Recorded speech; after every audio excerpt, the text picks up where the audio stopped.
এ বাপুরে বাদ কেউ আছেন নাই বাইরন?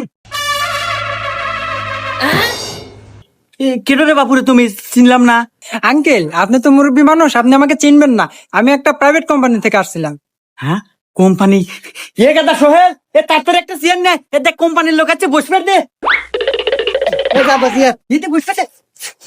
স্যার বসেন।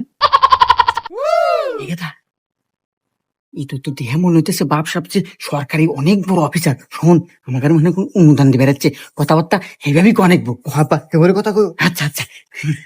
আচ্ছা আঙ্কেল, আপনার বাসায় ফ্যামিলি মেম্বার কয়জন? স্যার, আমার কিচ্ছু নাই স্যার, চরাত কোনো জমি জমা নাই। আর এই বাড়িটাও এই দাদার আমল থেকে পূর্বপুরুষের, আমার কিচ্ছু নাই। কিচ্ছু নাই? আচ্ছা আঙ্কেল, বাদ দেন। আপনার বাড়িতে টয়লেট কয়টা আছে? ইয়াবা, নাই কও। ও, টয়লেট দিব মনে হয়, তাই না? আচ্ছা আচ্ছা। স্যার, আমার বাড়ির টয়লেট নাই স্যার, আগার মোটেও নাই। আমরা কোনে কি আগে স্যার, আমার টয়লেট নাই। দূর আঙ্কেল, আপনি হলেন আমার বোনের কাস্টমার, এটা আপনি কথা শুনলেন?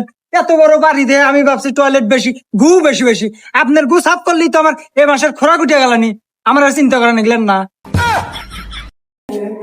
ইয়ে গাদা, এ কি কয় রে? এ কি কোম্পানির ম্যানেজার? আব্বা শুইবে। হেতা আবার কি?